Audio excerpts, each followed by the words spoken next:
Bismillahirrahmanirrahim. We are going to discuss aromatic compound in today's lecture. And first of all, we have to go towards the introduction of aromatic compound, and then we have to move towards the detail and nomenclature and physical properties. We are going to focus especially on benzene and their substituted derivatives.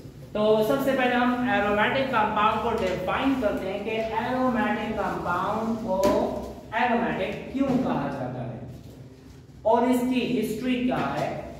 पुराने वक्तों में aromatic compound हर उस compound को कहा जाता था जिस compound की कोई खास फ्रेग्रेंस होती थी, तो इसको नाम दिया एरोमेटिक। ये एरोमा से निकला है, एरोमा का मतलब है फ्रेग्रेंस। फिर कुछ ऐसी बात हुई कि कुछ कंपाउंड ऐसे थे जिनकी कोई फ्रेग्रेंस नहीं थी लेकिन फिर भी एरोमेटिक कंपाउंड थे, तो फिर कहा गया हर वो कंपाउंड जिसमें बेंजीन रिंग होगा वो कंपाउंड कहलाएगा aromatic.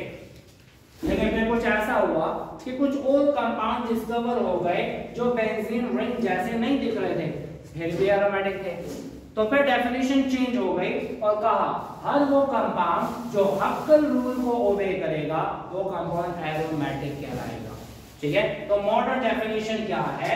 So those compound which obeys Huckel rule that will be considered as aromatic. Now what is Huckel rule?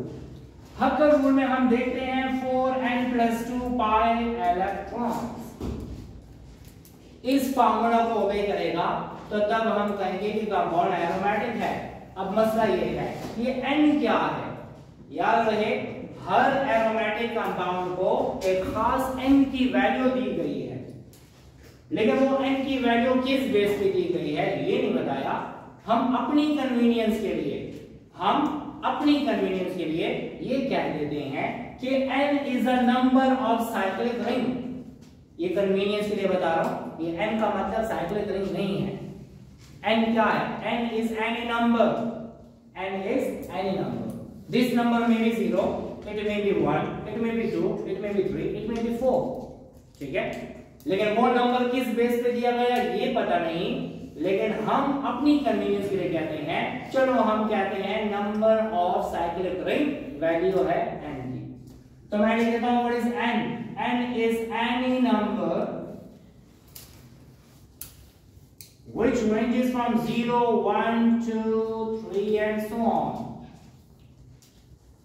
Now what is n? n is any number, कोई भी number है। ठीक है, अब ऐसा करते हैं हम अपनी कन्वीनियंस के लिए कहते हैं कि कितने साइक्लिक रिंग है 1, तो इसके लिए n की वैल्यू 1 ले लेते हैं। इसके लिए n की वैल्यू क्या ली? 1। इसके लिए n की वैल्यू क्या ली? 2। इसके लिए n की वैल्यू क्या? 3। इसके लिए भी n की value 3। Now if n value for benzene is 1 तो पुट कर देते हैं। क्या पुट करते हैं? 4 मल्टीप्लाइड बाय 1 + 2 कितना आता है? 6 पाई इलेक्ट्रॉन। तो इस हक्कल रूल के मुताबिक अगर n की वैल्यू 1 होगी तो पाई इलेक्ट्रॉन 6 होने चाहिए। तो क्या पाई इलेक्ट्रॉन 6 है? चेक कर लेते हैं। इसमें कितने पाई बॉन्ड हैं? 1 2 3 4 5 6। 3 पाई बॉन्ड में 6 इलेक्ट्रॉन होते हैं। तो साइक्लिक रिंग 1 है, n की वैल्यू 1 है और कितने पाई इलेक्ट्रॉन है? 6। Now this obeys the हक्कल rule, it means this is aromatic. अब इसके लिए n की वैल्यू 2 लेनी है हमने, तो पुट कर लेते हैं 4 मल्टीप्लाइड बाय 2 + 2 होगा 10 इलेक्ट्रॉन्स। क्या साइक्लिक रिंग 2 है? क्या पाई इलेक्ट्रॉन 10 है? 10 है, देख लेते हैं। 1 2 3 4 5 पाई बॉन्ड और हर पाई बॉन्ड में 2 इलेक्ट्रॉन, तो ये हो जाएगा क्या? 10 पाई इलेक्ट्रॉन। ठीक है, now this consist of 6 pi electrons, this consists of 10 pi electron. These two obeys हक्कल rule. तो जो हक्कल रूल को ओबे करेगा वो होगा एरोमेटिक। अब ले लेते हैं इसके लिए n की वैल्यू क्या है? 3। पुट कर लेते हैं 4 मल्टीप्लाइड बाय 3 12 12 + 2 14। तो जिसमें 14 पाई इलेक्ट्रॉन्स हैं, यस इसमें देख लेते हैं ये है 1 2 3 4 5 6 7 pi bonds and 14 pi electron. तो हर वो कंपाउंड जो हक्कर रूल को ओबे करेगा वो कंपाउंड होगा एरोमेटिक। हक्कर रूल क्या है? 4n+2 pi electron. What is n? n is any number, कोई भी नंबर है। हर एक कंपाउंड को एक खास नंबर दिया गया है, लेकिन हम अपनी कन्वीनियंस के लिए क्या करते हैं कि n is the number of cyclic ring. एक रिंग, दो रिंग, तीन ring, 6 pi electron, 10 pi electron, 14 pi electron. यहां पर क्या है? ये भी तो तीन रिंग है, कितने होने चाहिए पाई इलेक्ट्रॉन? 14। 1 2 3 4 5 6 7, ये भी होंगे 14 पाई इलेक्ट्रॉन। नाम देख लेते हैं, इसका नाम है बेंजीन, इसका नाम है नेफ्थलीन,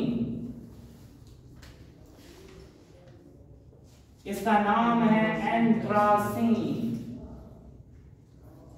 इसका नाम है फिनंथ्रीन। अब एक और बात, ये वाला कंपाउंड बेंजीन रिंग जैसा नजर नहीं आ रहा, लेकिन फिर भी इसकी प्रॉपर्टीज एरोमेटिक जैसी हैं। तो याद रहे ये कंपाउंड भी एरोमेटिक है क्योंकि ये हक्कर रूल को ओबे करता है। तनवीर, फ्यूरेन, इसका नाम क्या है? फ्यूरेन। फ्यूरेन के लिए n की वैल्यू 1 है। अच्छा, जब n की वैल्यू 1 हो तो पाई इलेक्ट्रॉन कितने होंगे? 6। अब यहां पे 4 नजर आ रहे हैं, कितने हैं? 1 2 3 4। अब मसला हो गया, ये तो हक्कर रूल को ओबे नहीं करा, लेकिन असल में ओबे कर रहा है। कैसे कर रहा है? Double bond, single bond, double bond, single bond, lone pair, इसको बोलते हैं कंजुगेटेड सिस्टम। अगर आपको याद हो, मैंने 1,3-ब्यूटाडाइन में बताया था इसको। कंजुगेटेड सिस्टम मुख्तलिफ किस्म के होते हैं। Double bond, single bond, double bond हो सकता है, double bond, single bond, lone pair हो सकता है। याद है यार, हमने पढ़ा था इसी चैप्टर में अल्कीन में कंजुगेशन इन अल्कीन में पढ़ा था, और मैंने वहां पे बताया था कि डबल सिंगल डबल ना हो तो डबल सिंगल लोन पेयर होना चाहिए। ठीक है, अच्छा याद रहे, पाई बॉन्ड में क्या होता है? 2 इलेक्ट्रॉन्स होते हैं। पाई बॉन्ड में क्या होता है? 2 इलेक्ट्रॉन्स होते हैं। लोन पेयर में क्या होता है? 2 इलेक्ट्रॉन्स होते हैं। तो ये लोन पेयर पाई बॉन्ड जैसा बिहेव शो करता है, बिहेवियर। ठीक है, अब होगा क्या? Double bond, single bond, double bond, single bond, lone pair. ऐसे सिस्टम को कंजुगेटेड सिस्टम कहते हैं, और कंजुगेटेड सिस्टम में होती है डीलोकलाइजेशन। नाम सुना है? डीलोकलाइजेशन। ये वाला जो लोन पेयर है वो रिंग के अंदर डीलोकलाइज हो जाएगा, अंदर आ जाएगा। जब ये यहां आया, इसके 5 बॉन्ड हो जाएंगे, ये वाला बॉन्ड ऊपर चला जाएगा। ठीक है, इसके 5 बॉन्ड हो जाएंगे, ये वाला बॉन्ड नीचे आ जाएगा। तो मतलब ये रिंग में जब लोन पेयर अंदर आएगा तो 3 पाई बॉन्ड हो जाएंगे, एक पाई बॉन्ड, दूसरा पाई बॉन्ड, तीसरा पाई बॉन्ड। तो कितने पाई इलेक्ट्रॉन हो जाएंगे? 6 हो जाएंगे। तो फ्यूरेन में नॉर्मली 4 पाई इलेक्ट्रॉन नजर आते हैं, लेकिन डीलोकलाइजेशन की वजह से रिंग के अंदर 4 के बजाय 6 पाई इलेक्ट्रॉन होते हैं। ठीक है, same is the case for this compound. What is this? This is thiophene. Thiophene में सल्फर पे लोन पेयर्स हैं, थायोफीन में सल्फर पे lone pairs. Same is the case for thiophene. क्या होगा? डीलोकलाइजेशन होगी। डीलोकलाइजेशन कैसे होगी दानियार? ये लोन पेयर आया यहां, ये पाई बॉन्ड गया ऊपर, ये पाई बॉन्ड आया नीचे, तो कितने पाई बॉन्ड आए? 3। तो 3 हो गए। तो देखना है हमारे पास, ये इधर चला गया, फिर ऊपर गया, वो नीचे आ गया, फिर ये मुसलसल शिफ्टिंग होती रहती है। ठीक है, तो रिंग के अंदर 4 के बजाय 6 पाई इलेक्ट्रॉन मूव करते जाते हैं। ठीक है, इसी तरह पायरोल में भी है। पायरोल, इसका नाम क्या है? इसका नाम है पायरोल। ये लोन में आए यहां, ये ऊपर, ये यहां, एंड शिफ्टिंग होती रहती है। ठीक है, ये मुसलसल शिफ्टिंग की वजह से रिंग के अंदर 4 के बजाय 6 पाई इलेक्ट्रॉन होते हैं। So it behave as an aromatic compound. It obeys Huckel rule, और जो हक्कर रूल को ओबे करेगा वो होगा एरोमेटिक। अब ये वाला कंपाउंड अगर देखें तो ये है हमारे पास पायरिडीन। पायरिडीन में नाइट्रोजन के बाद होंगे। अब मसला है, इसमें पाई इलेक्ट्रॉन 6 होने चाहिए, लेकिन ये तो 8 हो जाते हैं, लेकिन 8 नहीं होते असल में। होता क्या, ये जाएगा यहाँ, ये जाएगा ऊपर, ये आएगा यहाँ, ये वाला बाहर दोबारा चला जाएगा, मतलब ये अंदर आया तो ये वापस आएगा, मतलब रिंग के अंदर 6 से ज्यादा इलेक्ट्रॉन पेयर नहीं रह सकेंगे। जब नहीं रह सके तो pyridine is also an aromatic compound, ठीक है। तो याद रहे एरोमा फ्रेग्रेंस का मतलब है, इसका मतलब है फ्रेग्रेंस। बेंजीन रिंग होगा तो एरोमेटिक होगा, फिर बाद में पता लगा बेंजीन रिंग तो नहीं है, फिर भी एरोमेटिक है, तो कहा जो हक्कर रूल ओबे करेगा वो एरोमेटिक होगा, ठीक है। So the n value for this is 1, n equal to 1, n is equal to 1, n is equal to 1, ये सब 1 होंगे, ठीक है। अब एक और कंपाउंड ये सर एमसीक्यू में आता है, ये वाला कंपाउंड आपको कुछ नजर नहीं आ रहा, इसका नाम है, अगर ये ना हो तो साइक्लोप्रोपीन है, लेकिन अगर पॉजिटिव आ गया तो साइक्लोप्रोपीनाइल कैटायन हो जाएगा। ये है साइक्लोप्रोपीनाइल कैटायन, याद रखिए ये कंपाउंड भी एरोमेटिक है। This compound behaves like aromatic compound and this compound obeys Huckel rule, याद रहे। इस कंपाउंड को याद रखना है, इसके लिए n की वैल्यू 0 है। What is the n value for this cyclopropanyl cation? 0. If this is 0, तो इधर पुट कर दिया 0. 4 multiplied by 0, 0. 0 plus 2, 2. इसका मतलब इसमें 2 पाई इलेक्ट्रॉन होने चाहिए हैं, 2 पाई इलेक्ट्रॉन है, तो 4 multiplied by 0 plus 2 is equal to 2 electrons. Now cyclopropanyl cation is also an aromatic compound. इस तरह और भी हैं, लेकिन आपको ज्यादा टेंशन लेने की जरूरत नहीं है, इसके अलावा कुछ और नहीं आता, ठीक है। इसमें एरोमेटिक भी एक ब्रॉड टॉपिक है, इसमें नॉन एरोमेटिक अलग से आते हैं, एंटी एरोमेटिक कंपाउंड अलग से आते हैं, एंटी एरोमेटिक नॉन एरोमेटिक, ठीक है, लेकिन उससे ज्यादा नहीं, ये चीजें याद रखिए। इसके बाद हम आते हैं बेंजीन का नॉमेनक्लेचर और उसके डेरिवेटिव का नॉमेनक्लेचर, बहुत इंपॉर्टेंट है और बहुत ही सिंपल भी है। हमारे पास बेंजीन रिंग है, ये बेंजीन रिंग, हर कार्बन के साथ एक हाइड्रोजन अटैच है। जब हाइड्रोजन अटैच होगा, nomenclature of benzene and it's derivatives. अब इसके हम नॉमेनक्लेचर देख लेते हैं, हम कैसे नाम देते हैं। याद रखिए बेंजीन वो है जिसमें 6 कार्बन 6 हाइड्रोजन होते हैं, लेकिन अगर कभी कभी ऐसा होता है कि हम बेंजीन का एक हाइड्रोजन हटा दें, उसकी जगह पे कोई ग्रुप अटैच कर दें। जब एक ग्रुप आता है, हाइड्रोजन जाता है, इसको बोलते हैं मोनो सब्स्टिट्यूटेड। जब 2 ग्रुप आते हैं तो डाई सब्स्टिट्यूटेड, और अगर 2 से ज्यादा ग्रुप अटैच हो जाते हैं तो पॉली सब्स्टिट्यूटेड, ठीक है, ये नाम है। अब मोनो सब्स्टिट्यूटेड के अलग नाम है, डाई सब्स्टिट्यूटेड के अलग रूल्स हैं, और ये अलग है, ठीक है, देख लेते हैं क्या है।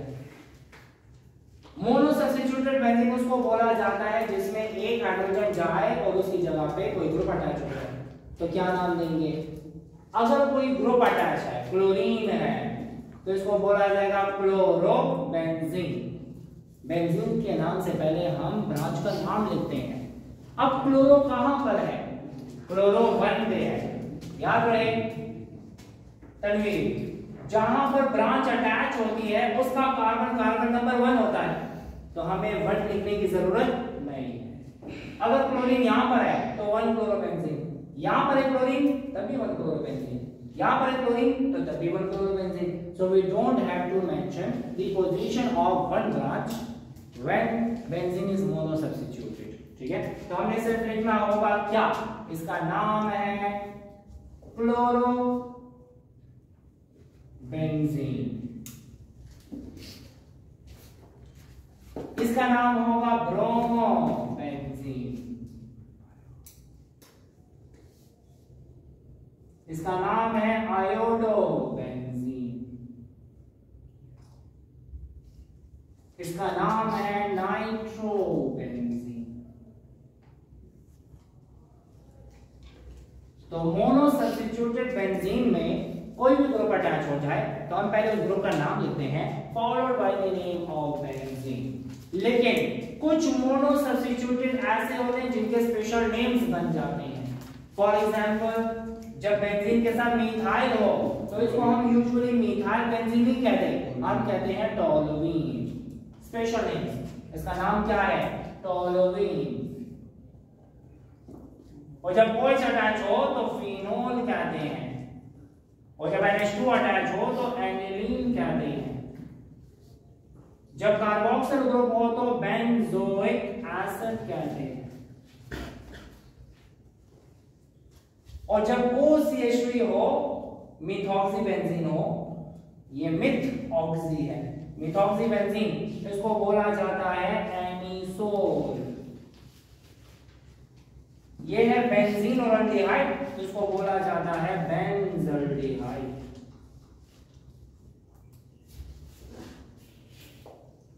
बेंजल्डिहाइड। तो ये है स्पेशल नेम्स मोनो सब्स्टिट्यूटेड। इसके बाद हम आते हैं डाई सब्स्टिट्यूटेड बेंजीन की तरफ। जब भी बेंजीन के साथ दो ग्रुप्स अटैच हों तो उसको बोला जाता है डाई सब्स्टिट्यूटेड। अब एक और बात, डाई सब्स्टिट्यूटेड में 3 आइसोमर्स आते हैं। ये 2 ब्रांचेस 3 पोजीशन पे अटैच हो सकते हैं, 1-2 पोजीशन, 1-3 पोजीशन, 1-4 पोजीशन। तो 3 पोजीशन पॉसिबल है। जब 1-2 पोजीशन पे अटैच होगा तो इसको हम कहेंगे आर्थो। आर्थो का मतलब 1-2 पोजीशन।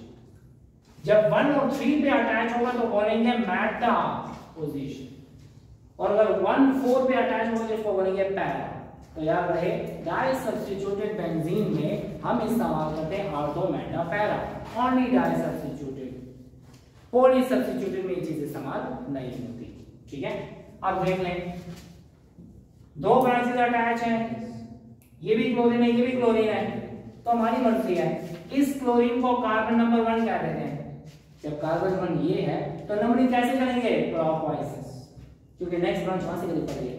तो ये 1 2 3 4 5 6। अब इसको क्या करेंगे? 1 2 3 4 5 6। ये क्या होगा? 1। अब ये 1 है, नंबरिंग क्लॉकवाइज भी कर सकते हैं, एंटी क्लॉकवाइज भी कर सकते हैं, अपनी मर्जी है। Same position 2 3 4 5 6। तनवीर, यहां पर हुआ तो आर्थो, यहां पे हो तो मेटा, यहां पर हुआ तो पैरा। अगर इसको मोड़ के यहां अटैच कर दें फिर मेटा हो जाएगा। जिधर क्लोरीन दीप सा पोजीशन ऑक्युपाई की ना, अगर नंबर सिद्धांत अटैच को तो नंबरिंग वा एंटी क्लॉकवाइज का, जो नंबरिंग एंटी क्लॉकवाइज की या वो 1-3 शी, और जो 1-3 शी ना मेटा पोजीशन। ठीक है, और अगर मैं यहां पे 6 पे अटैच करूं तो फिर 1-2 हो जाएगा। 1-2 का मतलब आर्थो। याद रहे, इसमें 40% इसके चांसेस हैं, 40% ये पोजीशन है और 20% ये पोजीशन। 40-40-20। ठीक है, 40% पोजीशन है आर्थो की, 40 मेटा, और 20% क्या है? ये हमारे पास है कौन सा? पैरा, क्योंकि पैरा पोजीशन से फेल किया है, 1-4 पोजीशन फेल किया। इसका नाम क्या होगा? 1-2 डाइक्लोरोबेंजीन या आर्थो डाइक्लोरोबेंजीन। 1-2 डाइक्लोरोबेंजीन या आर्थो डाइक्लोरोबेंजीन। तो देखिए मैंने क्या 1-2 डाइक्लोरोबेंजीन, या इसको कहा जाएगा आर्थो डाइक्लोरोबेंजीन। दूसरा इसका क्या होगा? 1-3 डाइक्लोरोबेंजीन, या क्या कहेंगे? Meta dichlorobenzene. इसको क्या कहेंगे? 1-4 डाइक्लोरोबेंजीन, या इसको कहेंगे पैरा डाइक्लोरोबेंजीन। Para dichlorobenzene. तो आर्थो, मेटा, पैरा तब इस्तेमाल किया जाता है जब हमारे पास बेंजीन के साथ 2 ग्रुप्स अटैच होते हैं। ठीक है, 2 से ज्यादा अटैच हो या एक अटैच हो तो आर्थो, मेटा, पैरा नहीं होता। ये तो सिमिलर का केस है। लेकिन अगर हमारे पास डिफरेंट ग्रुप्स अटैच हैं, कितने ग्रुप्स हैं? डिफरेंट है, 2 ग्रुप्स हैं लेकिन डिफरेंट, तो हमने नंबरिंग कैसे करनी होगी? क्लोरो का कार्बन 1 होगा या ब्रोमो का 1 होगा। So we have to number the cycle on the basis of alphabetical order. Alphabetical order क्या कहता है? पहले जो ब्रोमो है ये बी से स्टार्ट होता है, क्लोरो सी से स्टार्ट होता है। ब्रोमो वाला कार्बन नंबर 1 होगा, ठीक है, मतलब हमने नंबरिंग करनी है अल्फाबेटिकल ऑर्डर में। अच्छा, जैसे यहाँ पे अगर देखें ब्रोमो आयोडो क्लोरो, तो कार्बन नंबर 1 कौन सा है? ब्रोमो वाला। जब ये ब्रोमो हो गए कार्बन 1, नंबरिंग कैसे करें? क्लॉकवाइज और एंटी क्लॉकवाइज। एंटी क्लॉकवाइज, क्योंकि यहाँ से सही पड़ा है। 1 2 3 4 5 6, ये कौन सी पोजीशन है? Ortho position, 1 2 ortho. ये कार्बन 1 2 3 4 5 6, कार्बन 1 2 3 4 5 6, ठीक है। नाम कैसे देंगे? 1 ब्रोमो 2 क्लोरो बेंजीन, या बोलेंगे आर्थो ब्रोमो क्लोरो बेंजीन। समझ आ रही? अल्फाबेटिकल ऑर्डर में हम नाम लिखेंगे क्या? 1 ब्रोमो 2 क्लोरो बेंजीन, या इसको बोलेंगे क्या? Ortho bromo chloro benzene. Hasan, सही? समझ आ गई? इसको क्या नाम देंगे? मेटा ब्रोमो क्लोरो बेंजीन, या 1 ब्रोमो 3 क्लोरो बेंजीन।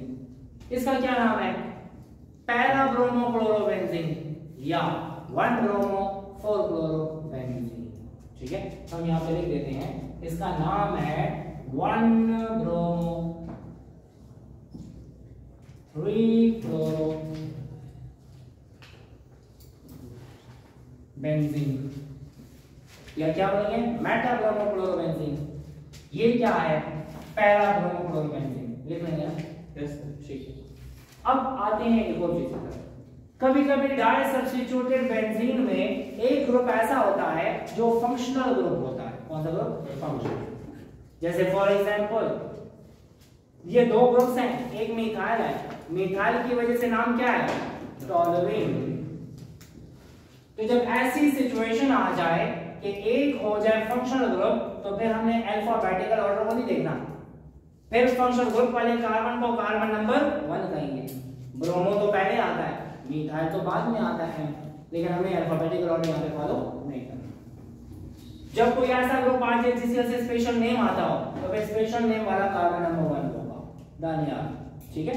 ये कार्बन 1 2 3 4 5 6, 3 पे है ब्रोमो टॉलुइन, या मेटा पे है bromo toluene, Meta bromo toluene. समझ आ गई? मेटा पे क्या है? ब्रोमो, या 3 पे क्या है? ब्रोमो, तो इसका नाम क्या होगा? 3 ब्रोमो टॉलुइन, या बोलेंगे क्या? Meta bromo toluene. ये है Meta bromo toluene, Meta bromo toluene. इसका क्या नाम है? ये तो बेंजोइक एसिड है, तो क्या बोलेंगे? मेटा क्लोरो बेंजोइक एसिड, या 3 chloro benzoic acid, 3 chloro benzoic acid, या हम इसको क्या कहते हैं? Meta chloro benzoic acid, Meta chloro benzoic acid. इसका नाम क्या है? बेंजल्डिहाइड। क्या नाम है? बेंजल्डिहाइड। मेटा पे नाइट्रो है, मेटा पे नाइट्रो है, बेंजल्डिहाइड में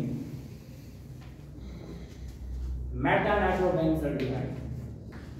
जिस तरह मोनो सब्स्टिट्यूटेड में स्पेशल नेम्स हैं, इस तरह डाई सब्स्टिट्यूटेड में भी स्पेशल नेम्स आते हैं, ठीक है। मतलब कौन कौन से हैं? जब बेंजीन के साथ दो मिथाइल अटैच हो इनको जाइलीन कहते हैं। क्या कहते हैं? जाइलीन। आर्थो पे अटैच है, मेटा पे अटैच है, पैरा पे अटैच है, इसको बोला जाता है आर्थोजाइलीन, मेटाजाइलीन, पैराजाइलीन। ठीक है। अक्सर इन मार्कर्स पे लिखा होता है कि टोल्यूइन एंड जाइलीन फ्री, मतलब उसमें टोल्यूइन और जाइलीन नहीं होता। वो इस वजह से लिखा होता है कि टोल्यूइन और जो जाइलीन है ये कार्सिनोजेनिक है, कैंसर कॉज करते हैं। ठीक है। तो हम यहाँ पे लिख देते हैं, इसका नाम क्या है? इसका नाम है आर्थोजाइलीन, इसका है मेटाजाइलीन, इसका है पैराजाइलीन। इसको एक और नाम भी दे सकते हैं। कौन सा नाम? एक को ले लेते हैं एज अ फंक्शनल ग्रुप और एक को ले लेते हैं एज अ ब्रांच। क्या बोलेंगे आसान? आर्थोपेमिथाइल टोल्यूइन, आर्थोमिथाइल टोल्यूइन कह सकते हैं। ये क्या होगा? मेटामिथाइल टोल्यूइन। एक को मैंने ले लिया ब्रांच, दूसरे को ले लिया पैरेंट चेन। समझ आ रही है तनवीर? ठीक है। तो हम यहां पे लिख देते हैं, क्या नाम लिखते हैं? और आर्थोपेमिथाइल टोल्यूइन में मेटामिथाइल टोल्यूइन, पैरामिथाइल टोल्यूइन। क्लियर? ये एक डाई सब्स्टिट्यूटेड का स्पेशल नेम नेम्स हैं और वो कौन कौन से हैं? जब बेंजीन के साथ हाइड्रोक्सल और मिथाइल अटैच हो जाए तो इसको बोला जाता है क्रीसोल, इसको कहा जाता है आर्थोक्रीसोल, इसको बोलते हैं मेटाक्रीसोल, इसको बोलते हैं पैराक्रीसोल। अब एक और बात, प्रायोरिटी ऑर्डर में ये फंक्शनल ग्रुप है, ये भी फंक्शनल ग्रुप है, इसकी वजह से टोल्यूइन होता है, इस वजह से फिनोल होता है, लेकिन हमारे पास ऑर्डर है। कुछ को हम प्रायर करते हैं, कुछ को प्रायर नहीं करते। इसके सामने हाइड्रोक्सल प्रायर करते हैं तो हम इसको टोल्यूइन नहीं कहेंगे, हम इसको बोलेंगे फिनोल। तो क्या बोलेंगे? आर्थो पे है मिथाइल, फिनोल में। तो दूसरा नाम क्या इसका? इसका दूसरा नाम है आर्थोमिथाइल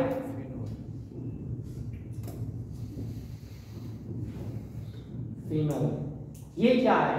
मेटामिथाइल फिनोल। और ये है पैरामिथाइल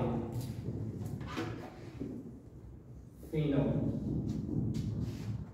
अच्छा, अगर बेंजीन के साथ दो कार्बोक्सिल ग्रुप अटैच हो जाते हैं, ये बहुत इंपॉर्टेंट है, अक्सर पूछा जाता है, इसको बोला जाता है थैलिक एसिड,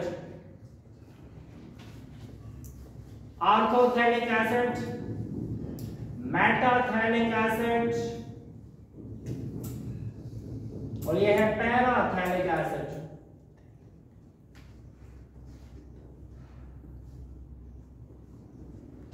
क्या आपने याद रखना है? थैलिक एसिड क्या है? जिसमें दो कार्बोक्सिल ग्रुप्स अटैच हैं और दो कार्बोक्सिल ग्रुप आर्थो पे है, मेटा पे है और पैरा। ठीक है। अब एक और बात, जब बेंजीन के साथ दो हाइड्रोक्सिल ग्रुप अटैच होते हैं तो इनके स्पेशल से भी स्पेशल नेम्स हैं, अलग अलग नेम हो जाते हैं। देखिए ना, ये आर्थोक्रीसोल, मेटाक्रीसोल, पैराक्रीसोल। इसमें आर्थो वाले का अलग नाम, मेटा वाले का अलग नाम और पैरा वाले का अलग नाम। ये तो चैप्टर नंबर 18 में भी आता है। जब आर्थो पे दो OH है, इसको बोला जाता है कैटिकॉल। मेटा पे हो तो रिसोर्सिनोल, और अगर पैरा पे है तो हाइड्रोक्विनोन। कैटिकॉल, resorcinol, hydroquinone. अब इसका आइपैक नेम भी है। एक को ले लेते हैं एज अ ब्रांच तो आर्थो हाइड्रोक्सी फिनोल, इसका नाम हो सकता है आर्थो हाइड्रोक्सी फिनोल। ये क्या है? Meta hydroxy phenol. ये क्या है? Para hydroxy phenol. ऐसे भी कह सकते हैं आर्थो डाई हाइड्रोक्सी बेंजीन। लेकिन याद रहे, जब भी कोई फंक्शनल ग्रुप आ जाता है तो फिर हमें स्पेशल नेम देना जरूरी हो जाता है। ठीक है। तो 1,2 डाई हाइड्रोक्सी बेंजीन हम नॉर्मली नहीं लिखते, हम इसे ऑर्थो हाइड्रोक्सी फिनोल कह सकते हैं। अब आती है हमारी पॉली सब्स्टिट्यूटेड की। ये सिंपल है। पॉली सब्स्टिट्यूटेड में bromo iodo chloro, carbon number कौन सा? ब्रोमो। इनमें कार्बन नंबर कौन सा? ब्रोमो। नंबरिंग कैसे करेंगे? Anti clockwise. 1 2 3 4 5 6। नंबरिंग करने के बाद नाम लिखना आसान। 1 पे ब्रोमो, 3 पे क्लोरो, 2 पे आयोडो बेंजीन। लिख दिया 1 bromo,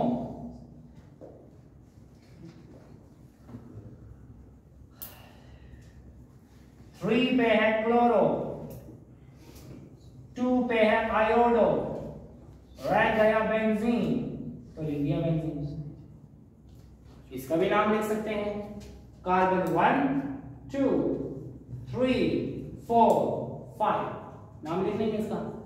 1 bromo, 2 chloro, 5 iodo, 3 nitro benzene. Alphabetical order लिख लेंगे। अब पॉली सब्स्टिट्यूट ये भी है। ये है आयोडो आई, ब्रोमो बी, क्लोरो सी, हाइड्रोक्सिल एच। अब क्या करें? ये है पैरेंट चेन फिनोल। मैंने कहा था जब भी कोई फंक्शनल ग्रुप आ जाए जो बेंजीन को स्पेशल नेम देता है तो हम उसी को पैरेंट चेन कंसीडर करते हैं। कार्बन 1 इसके वाला है। फिर अल्फाबेटिकल ऑर्डर में देखेंगे। 1 2 3 4 5 6। 3 पे है ब्रोमो, 2 पे है क्लोरो, 4 पे है आयोडो, रह गया क्या? Phenol. 3 bromo, 2 chloro, 4 iodo, phenol. Clear? Same is for this compound. याद रहे जब एक ही कंपाउंड पे या एक ही रिंग पे एक से ज्यादा फंक्शनल ग्रुप आ जाए तो हमने प्रायोरिटी ऑर्डर देखते हैं। SO3H सल्फोनिक एसिड के ग्रुप को प्रायर करेंगे और इसको एज अ ब्रांच लेंगे अगर ये दोनों इकट्ठे आते हैं। अगर ये ना हो तो फिर इसको प्रायर करेंगे, ये ना हो तो एल्डिहाइड को प्रायर करेंगे, ये ना हो तो इसको कीटोन को प्रायर करेंगे एंड सो ऑन। देखिए ना, हाइड्रोक्सिल और मिथाइल, जब हाइड्रोक्सिल और मिथाइल इकट्ठे आ जाएं तो हाइड्रोक्सिल वाली चेन को पैरेंट चेन बोलेंगे। तो मैंने फिनोल बोला था, उसको टॉलरी नहीं कहा। ठीक है, तो प्रायोरिटी ऑर्डर ये तो बहुत बड़ी ऑर्डर वो है, लिस्ट है, लेकिन ये कुछ कंपाउंड मैंने बता दी जो कि ज्यादातर इस्तेमाल होते हैं। ठीक है, इंशाल्लाह। ये आ गया पैरेंट चेन, कौन से वाला? Benzoic acid. कार्बन 1 2 3 4 5 6। ये हो गया हाइड्रोक्सी, ये हो गया मिथाइल। क्या नाम है? 2 पे है हाइड्रोक्सी, 3 पे है मिथाइल, रह गया क्या? Benzoic acid. Benzoic acid. ये प्रायोरिटी ऑर्डर आप देख लें, इंपॉर्टेंट है। किसकी प्रेजेंस में किसको एज अ ब्रांच और किसको एज अ पैरेंट चेन देना है, तो ये ऑर्डर है। कुछ पॉली सब्स्टिट्यूटेड के स्पेशल नेम्स हैं। ये डायवर्टों से भूल गए थे। ये डाई सब्स्टिट्यूटेड के स्पेशल नेम, जब ऐसी सिचुएशन में बेंजोइक एसिड के साथ OH हो तो इसको बोला जाता है सैलिसाइलिक एसिड। ये इसको बोला जाएगा ऑर्थो हाइड्रोक्सी बेंजोइक एसिड। क्या बोलेंगे? Ortho hydroxy benzoic acid. Ortho hydroxy benzoic acid. इसका क्या नाम है? जब एल्डिहाइड अटैच हो हाइड्रोक्साइड के साथ तो इसे बोला जाता है सैलिसाइल्डिहाइड। इसको बोला जाता है सैलिसाइल्डिहाइड। ये इसको बोला जाता है ortho hydroxy benzaldehyde. Salicylic acid क्या है? ये इंपॉर्टेंट है। अक्सर एमसीक्यूज में आ जाते हैं कि सैलिसाइलिक एसिड में क्या क्या मौजूद है, तो आपको कम से कम पता होना चाहिए। ठीक है, पॉली सब्स्टिट्यूटेड के स्पेशल नेम 3 मिथाइल है, लेकिन कहां कहां है? 1 3 और 5। जब 1,2,3,5 पे 3 मिथाइल हो तो इसको बोला जाता है मेसिटाइलिन। मेसिटाइलिन का आइपेक नेम क्या है? 2 को ले लिया मैंने ब्रांच, 1 को ले लिया टॉलुइन, तो क्या हो जाएगा 3,5 डाइमिथाइल टॉलुइन। लिख सकते हैं क्या नाम है इसका? 3,5 डाइमिथाइल टॉलुइन। अच्छा, इसका क्या नाम है? ये है 1, 2, 4, 5। 1, 2 और 4, 5 पे है। जब 1, 2, 4, 5 पे 4 मिथाइल हो तो इसको बोला जाता है ड्यूरीन। क्या बोलते हैं? ड्यूरीन। इसका नाम क्या है? चलिए 1 को छोड़ देते हैं। 2, 4, 5 ट्राइमिथाइल टॉलुइन। इन 3 को मैंने लिया एज अ ब्रांच और 1 को मैंने लिया एज अ पैरेंट चेन। इसका नाम क्या होगा? इसका नाम होगा 2, 4, 5 ट्राइमिथाइल टॉलुइन। ये इंपॉर्टेंट कंपाउंड जब फिनोल के साथ 3 नाइट्रो हो, 2 पे हो, 4 पे हो, 6 पे हो, तो ऐसे कंपाउंड का नाम है पिक्रिक एसिड। ये पिक्रिक एसिड है। What is picric acid? इसका नाम है 2,4,6 ट्राइनाइट्रोफिनोल। 2,4,6 ट्राइनाइट्रोफिनोल. And this compound is used as an explosive material. TNT. नहीं TNT अलग है. अगर TNT भी है ना, अगर ट्राइनाइट्रोटोलुइन भी, that ट्राइनाइट्रोफिनोल भी आगामी इस्तेमाल नहीं होता, हम इस्तेमाल किया ऐसा एज एन एक्सप्लोसिव मटेरियल। सही है। तो ये हुआ nomenclature of benzene and their substituted product. Molecular orbital structure of benzene अभी हमने पढ़ना है कि बेंजीन का मॉलिक्यूलर ऑर्बिटल स्ट्रक्चर क्या है। अक्सर ये शॉर्ट क्वेश्चन में आ जाता है कि draw the molecular orbital structure of benzene. तो पहले हम देख लेते हैं कि मॉलिक्यूलर ऑर्बिटल स्ट्रक्चर बनता कैसे है। आपको पता होना चाहिए कि बेंजीन में हर कार्बन के साथ डबल बॉन्ड होता है। तो जिस कार्बन के साथ डबल बॉन्ड होता है वो sp2 हाइब्रिडाइज होता है। और जब ये sp2 हाइब्रिडाइजेशन होती है तो ट्राइगोनल प्लेनर ज्योमेट्री होती है, 120 डिग्री एंगल होता है, और एक ऑर्बिटल हमेशा से होता है unhybridised. And that unhybridized orbital is always perpendicular to the plane. अब यहाँ पे देख लेते हैं। बेंजीन में टोटल 6 कार्बन है। ये है 1, 2, 3, 4, 5, 6। हर कार्बन के साथ 3 होंगे हाइब्रिडाइज्ड ऑर्बिटल, 1 होगा अनहाइब्रिडाइज्ड ऑर्बिटल। फिर 3 हुए हाइब्रिडाइज्ड और 1 हुआ अनहाइब्रिडाइज्ड। हाइब्रिडाइज्ड अनहाइब्रिडाइज्ड सबके साथ मैंने बना दिए। अब क्या होगा? कार्बन कार्बन के साथ सिग्मा बॉन्ड बनाता है। कैसे बनाता है? ये लीनियर ओवरलैप करेगा, sp2 sp2 ओवरलैप करेगा तो बनाएगा सिग्मा बॉन्ड। फिर यहाँ ओवरलैप करेगा तब भी सिग्मा बॉन्ड, फिर यहाँ ओवरलैप करेगा sigma bond, sigma bond and sigma bond and sigma bond. तो याद रहे बेंजीन में कार्बन कार्बन सिग्मा बॉन्ड कैसे बनता है? sp2 ओवरलैप से। मैंने लिखा हुआ है कार्बन कार्बन सिग्मा बॉन्ड बनेगा sp2 ओवरलैप से। अब होगा क्या? कार्बन के साथ हाइड्रोजन अटैच है। हाइड्रोजन में हाइब्रिडाइजेशन नहीं होती क्योंकि हाइड्रोजन में सिर्फ एक ही ऑर्बिटल है।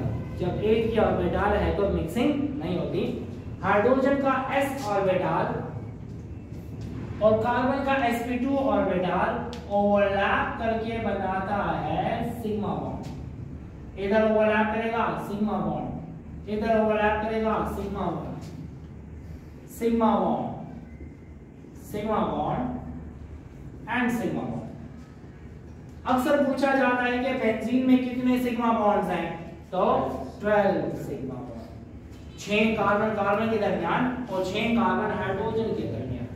अब रह गए अनहाइब्रिडाइज्ड ऑर्बिटल्स। इसका अनहाइब्रिड इसके अनहाइब्रिड के साथ ओवरलैप करता है साइड वाइज। ये ऐसे ओवरलैप किया, ये ऐसे ओवरलैप किया, बना दिया पाई बॉन्ड। ये ऐसे ओवरलैप किया और इसने ऐसे ओवरलैप किया, भाई बन गया पाई बॉन्ड। ये ऐसे ओवरलैप करेगा और ऐसे ओवरलैप करेगा पाई। तो carbon carbon sigma bond sp2 overlap से, carbon carbon pi bond pz overlap से। तो हमारे पास इस तरह का स्ट्रक्चर बन जाता है, ठीक है। अब एक मसला है, बेंजीन का एक स्ट्रक्चर नहीं होता, दो पॉसिबल कीक्यूल स्ट्रक्चर होते हैं। ये स्ट्रक्चर सजेस्ट किया था कीक्यूल ने और कहा कि बेंजीन के दो कीक्यूल पॉसिबल स्ट्रक्चर्स हैं। कभी पाई बॉन्ड की पोजीशन एक, कभी पाई बॉन्ड की पोजीशन दूसरी होगी, और ऐसे स्ट्रक्चर को बोला जाता है रेजोनेटिंग स्ट्रक्चर्स। अब होगा क्या, ये तो हमने ऑर्बिटल का स्ट्रक्चर बना दिया। अब मैं बता दूं कि दो पॉसिबल ज्योमेट्रीज क्या है। तन्वीर, ये बेंजीन है, ये भी बेंजीन है, ये भी बेंजीन है। देखें, ये कार्बन नंबर 1,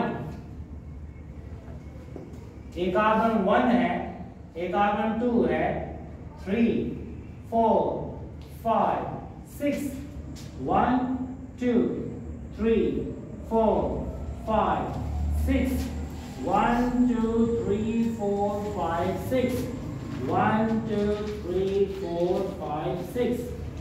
अच्छा, अब होता क्या है, ये वाला ऑर्बिटल इसी साथ ओवरलैप करता है। क्यों?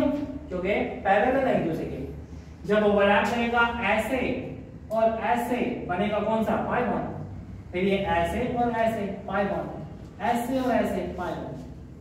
पाई बॉन्ड कहां है, 1 2 में डबल बॉन्ड, 2 3 में सिंगल बॉन्ड, 3 4 में डबल बॉन्ड, 4 5 में सिंगल बॉन्ड, 5 6 में डबल बॉन्ड। ये स्ट्रक्चर बनेगा। अब इसने ऊपर ओवरलैप किया क्योंकि पैरेलल है, तो ये तो नीचे भी ओवरलैप कर सकता है। इसका पैरेलल तो ये भी है ना पैरेलल। जब ये ऊपर ओवरलैप करता है तो ये नीचे भी ओवरलैप कर सकता है। तो चले हम नीचे ओवरलैप करवा देते हैं। तो अब इसने ओवरलैप कर दिया नीचे, तो पाई बॉन्ड कहां आ जाएगा, 1 और 6 के दरमियान। ये वाला इधर ओवरलैप कभी नहीं करेगा, ये ओवरलैप करेगा इधर 2 3 के दरमियान, और ये करेगा इधर 4 5 के दरमियान। अब 1 2 में एक बॉन्ड सिंगल, 2 3 में डबल बॉन्ड, ऐसे 3 4 सिंगल, 4 5 डबल, 5 6 सिंगल, 6 1 डबल। तो इससे बनेगा वो स्ट्रक्चर, उससे बनेगा ये स्ट्रक्चर। ये हो गए कौन से स्ट्रक्चर, रेजोनेटिंग स्ट्रक्चर।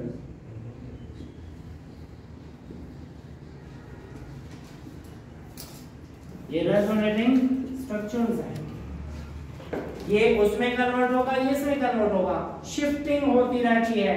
कैसे शिफ्टिंग होगी, ये इधर आया, ये इधर आया, ये ऊपर गया, इससे बना ये इधर गया, ये इधर गया, ये इधर गया, इससे बनेगा ये एक दूसरे में इंटर कन्वर्ट होते रहते हैं, मुसलसल इंटर कन्वर्ट होते रहते हैं, और इतने तेजी से कन्वर्ट होते हैं कि हमें लगता है कि पाई बॉन्ड हर जगह मौजूद है। पाई बॉन्ड हर जगह मौजूद है। तो हमें क्या मिलता है, रेजोनेंस हाइब्रिड। ये ऐसे मिलता है, ये ऊपर ओवरलैप, फिर इधर ओवरलैप, फिर इधर ओवरलैप, फिर इधर ओवरलैप, ऐसे और ऐसे।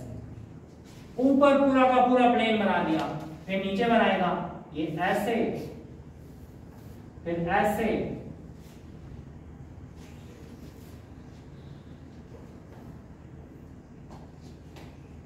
ऐसे हो रहा है।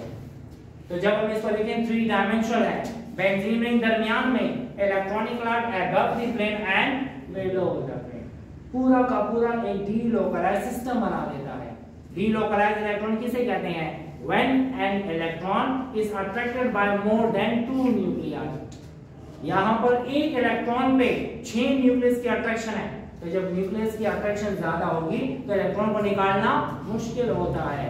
इसी वजह से बेंजीन बहुत ही ज्यादा स्टेबल कंपाउंड है, ठीक है। तो ये है रेजोनेटिंग स्ट्रक्चर्स, ये है रेजोनेंस हाइब्रिड। इसको हम ऐसे रिप्रेजेंट करते हैं, इनके दरमियान ऐसे लाइन लगाते हैं। These are resonating structures and this is resonance hybrid। ये हम अगले टॉपिक में पढ़ेंगे रेजोनेंस वाला, उसमें हमें पता लगेगा this is the actual structure of benzene and these are the resonating structures of benzene. So this is all about molecular orbital structure of benzene. आपको पता होगा कि हमने पढ़ा था कि कंजुगेशन में सिग्मा बॉन्ड लेंथ कम हो जाती है, पाई बॉन्ड लेंथ ज्यादा हो जाती है। अब यहाँ पर सारे के सारे कार्बन कार्बन सिंगल बॉन्ड की लेंथ सेम है, कितनी है 1.39 एंगस्ट्रॉम। अगर आपको याद हो अल्केन में कितनी थी, अल्केन में 1.54 एंगस्ट्रॉम है, लेकिन फिर हमने कहा 1,3-ब्यूटाडाइईन में आती है कंजुगेशन और कंजुगेशन की वजह से हो जाती है बॉन्ड लेंथ कम और इसकी बॉन्ड लेंथ हो जाती है कितनी 1.48 एंगस्ट्रॉम। लेकिन बेंजीन में कंजुगेटेड सिस्टम एक्सटेंड हो जाता है, तो जितना बड़ा कंजुगेटेड सिस्टम होगा उतनी कम बॉन्ड लेंथ हो जाएगी। तो यहाँ पर अगर हम देखें तो बॉन्ड लेंथ 1.48 भी नहीं है, इसकी bond length 1.39 angstrom. All carbon carbon bond lengths are equal to one another and that is 1.39 angstrom या 139 picometer। और जितने कार्बन और हाइड्रोजन के बॉन्ड की लेंथ है वो भी सिमिलर है, जो कि किसकी जैसी है, अल्कीन के जैसी है। अल्कीन में भी कार्बन हाइड्रोजन बॉन्ड लेंथ कितनी है 1.08 एंगस्ट्रॉम या 108 picometre. Carbon hydrogen bond length alkane में कितनी, अल्केन में 1.095 एंगस्ट्रॉम या 109.5 पिकोमीटर। अल्कीन में कम हो गई 108, अल्काइन में 106 और भी कम। As character increases, bond length decreases. So this is about the molecular orbital structure of benzene. Physical properties है, सिंपल है, मुश्किल नहीं है। फिजिकल प्रॉपर्टीज ऑफ बेंजीन में देख लेते हैं। बेंजीन कलरलेस लिक्विड होता है, लेकिन इसकी स्मेल कैरेक्टरिस्टिक होती है। कैरेक्टरिस्टिक स्मेल का मतलब क्या है कि वो स्मेल जिसके जरिए से हम कंपाउंड को पहचान सकते हैं, ऐसी स्मेल को बोला जाता है कैरेक्टरिस्टिक स्मेल, ठीक है। और इसके अलावा इसका टेस्ट बर्निंग टेस्ट होता है। जब भी कोई जली हुई चीज बंदे के मुंह में आ जाती है तो उसका जो टेस्ट होता है ऐसा टेस्ट बर्निंग टेस्ट कहलाता है, और ये बेंजीन का भी टेस्ट होता है बर्निंग टेस्ट। तो याद रहे colourless, characteristic smell and burning taste हो जाता है। इसकी डेंसिटी वाटर की डेंसिटी से कम है, जो कि 0.88 ग्राम पर सेंटीमीटर क्यूब है। It means it will float on the surface of water. इसका मेल्टिंग पॉइंट 6 डिग्री सेंटीग्रेड, इसका बॉइलिंग पॉइंट 80 डिग्री सेंटीग्रेड। अगर आपको कोई कहे कि हेक्सेन जिसमें 6 कार्बन है और बेंजीन जिसमें 6 कार्बन है, किसका मेल्टिंग पॉइंट ज्यादा होगा, तो बेंजीन का ज्यादा होगा, क्योंकि बेंजीन का स्ट्रक्चर प्लेनर है। सारे के सारे एटम एक प्लेन में होते हैं। जब एक प्लेन में एटम होंगे सरफेस एरिया ज्यादा, फोर्स ऑफ अट्रैक्शन भी ज्यादा, या फोर्स ऑफ अट्रैक्शन ज्यादा होगी, तो बेंजीन का मेल्टिंग पॉइंट ज्यादा और हेक्सेन का मेल्टिंग पॉइंट कम है, ठीक है। क्या है देखें, बेंजीन का मेल्टिंग पॉइंट 6 डिग्री सेंटीग्रेड, लेकिन हेक्सेन का कितना है -95। आपको पता होगा कि अल्केन का स्ट्रक्चर जिगजैग होता है। एक कार्बन इधर है तो दूसरा कार्बन आगे होगा, तीसरा यहाँ पर होगा, फिर चौथा यहाँ पर होगा, तो ऐसे जिगजैग उसकी अरेंजमेंट होती है। सारे एटम एक प्लेन में नहीं होते, इसी वजह से हेक्सेन का मेल्टिंग पॉइंट कम और बेंजीन का ज्यादा है, ठीक है। बेंजीन इनफ्लेमेबल है। इनफ्लेमेबल का मतलब इट कैचेस फायर। जैसे बर्निंग मैस्टिक को लेके जाते हैं तो फायर कैच करता है, फ्लेमेबल है, इनफ्लेमेबल एक ही चीज है। As we know that benzene is non-polar compound and this is insoluble in water, as we also know that light dissolves light, ठीक है। तो बेंजीन नॉन पोलर है, वाटर में डिसॉल्व नहीं होगा, लेकिन नॉन पोलर जितने भी सॉल्वेंट है उसमें डिसॉल्व हो जाएगा। So this is all about the physical properties of benzene. Thank you.